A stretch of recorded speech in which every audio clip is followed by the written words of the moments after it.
Everyone, good morning সবাইকে। সবাই কেমন আছো বলো? আর দেখো আমাদের গ্রামের ওয়েদারটা আজকে কতটা সুন্দর। সকাল থেকেই কিছুক্ষণ বাদে বাদে বৃষ্টি হচ্ছে, আবার কিছুক্ষণ রোদ হচ্ছে। তো সকাল সকাল সব কাজবাজ বাসি কাজগুলো সেরে নিচ্ছি, বিছানা তুলে ঘর পরিষ্কার করে নিয়ে। আমি যেহেতু রাত্রে খাওয়া দাওয়ার পরে বাসনটা ধুই না, তো সকালবেলায় আমি সেই বাসনটা ধুই। তো ঘর গুছিয়ে নিয়ে তারপরে বাসনটা ধুতে চলে আসলাম। আর আজকে বেরোবো, যেহেতু আমার ননদ আসবে। ননদ আসলে আমার বর আর আমি আর ননদ তিনজনে মিলে একসঙ্গে বেরোবো। একটু কিছু কেনাকাটার আছে, আর একটু হাবড়া ভিডিওতেও যাব। ওই কারণে আর ছেলে স্কুলে যাবে, সকাল সকাল রান্নাও বসিয়ে দিয়েছি। রান্না হয়ে গেলে ছেলে খেয়ে স্কুলে চলে গেছে। স্কুলে চলে গেলে আমি আজকে রান্না করেছি ঝিঙে পোস্ত, সয়াবিন, আমের চাটনি আর উচ্ছে আলুর তরকারি।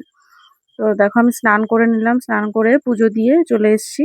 এসে রেডি হব, রেডি হয়ে বেরোবো। আর অবশ্যই আমি জানাবো কেন আমি হাবড়া গেছি বা